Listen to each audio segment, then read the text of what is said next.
who has burnout, the productivity will go low, Mr. Speaker.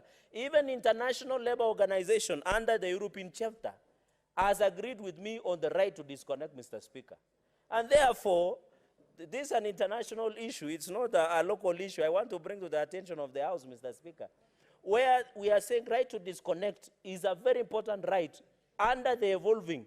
And my brother, Senator Stewart Manzai, who is our revered and respected senior leader and minority leader, is a former judge of Labour Court. And he knows, Mr. Speaker, that some of these disputes is because of mental depression, Mr. Speaker. You have seen police killing each other. I don't want the Kenyan police. I'm saying some elements in police killing because of mental breakdown, the stress, the burnout. And Senator Amida Kibwana had brought even a motion, Mr. Speaker, that we are still discussing on the floor of the House.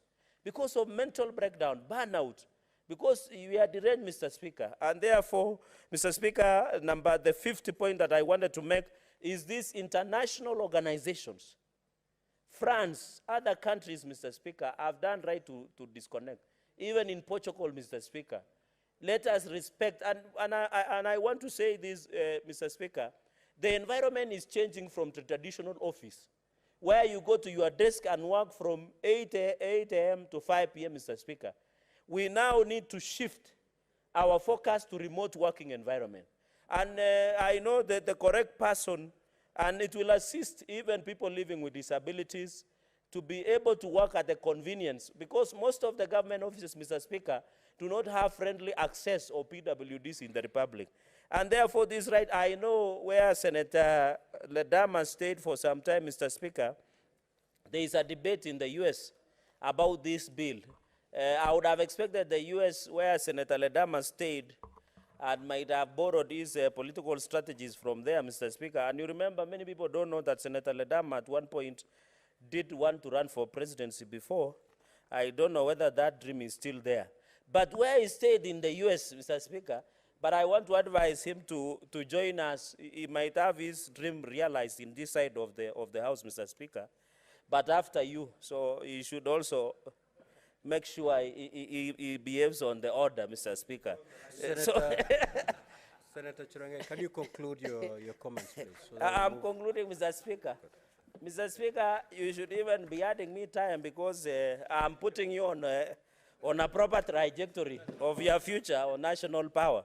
So, Mr. Speaker, that is what I was saying, that there are many countries of serious economies, largest economies, are buying this idea of right to disconnect. Colleagues and friends, this bill will be a life changer. This bill will transform. This bill will protect our right to family. This bill will ensure everybody, Mr. Speaker, is respected. This bill will ensure the growth and respect of the huge labor rights across the country.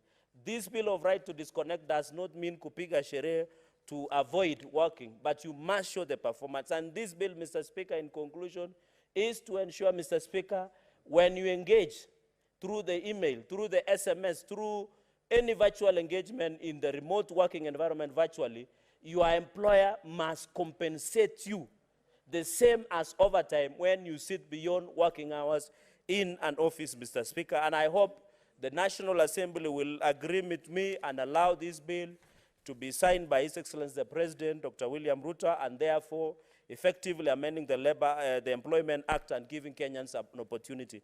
Mr. Speaker, in conclusion, I want to thank your office has been of help, the Secretariat led by the clerk, the Committee of Labor and Social Welfare. I've seen the Vice Chair, Senator Mbugwa, and a number of chairs. Mr. Speaker, they have been supportive. Your office has been very supportive and vital in, and many other people who they have given, the Kenyans who either have given virtually or in physical, that they support, Mr. Speaker. And Mr. Speaker, as I reply, I request that under the standing orders 66, if I'm correct, standing order? 66, I thought Mr. Speaker, he wanted to, anyway, I don't want to say, it's understanding order 66, Mr. Speaker. I request that the putting of the question for division be deferred until appropriately guided by the House. With those opening remarks, thank you, Mr. Speaker. I beg to reply. Thank you. Division on that.